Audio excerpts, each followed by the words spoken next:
আসসালামু আলাইকুম। সকালবেলা এই যে দেখেন হারভেস্ট করতে আসলাম। তো কিছু কিছু ফল আর কি হারভেস্ট করা যাবে। এই যে এই ফলগুলা কিন্তু সেটআপ হওয়া ফল, আর এই ফলগুলা কিন্তু এখনও হারভেস্ট করার মতো নয়। তো এই জন্য যে ফলগুলো আর কি হারভেস্ট করা যাবে এই রকম ফল কিন্তু হারভেস্ট করার জন্য চলে আসছি। তো দেখেন মাশাআল্লাহ প্রত্যেকটি গাছেই কিন্তু ভরপুর কিন্তু ওই জালি সেটআপ হয়েছে, আর সেগুলো কিন্তু একবারে সেটআপ জালি। এই যে দেখেন এরকম সাদা শসা। তো কিছু কিছু শসা আসলেই অ্যাকচুয়ালি হারভেস্ট করার মতো হয়েছে।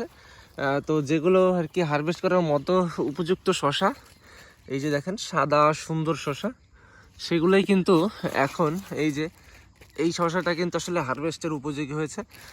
এই জন্য কিন্তু আমি আজকে এই সকালবেলা আসলাম।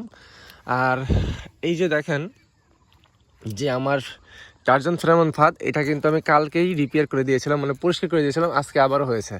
মানে এই ফাঁদটি আসলে কাজ করছে, এটা যথেষ্ট পরিমাণ কাজ করছে। আপনারা চাইলে এই রকম ফাঁদ কিন্তু ব্যবহার করতে পারেন আপনাদের প্রজেক্টে এই মাছি পোকার আক্রমণ থেকে বাঁচার জন্য। তো সকালে ভালো থাকবেন, সুস্থ থাকবেন। আসসালামু আলাইকুম।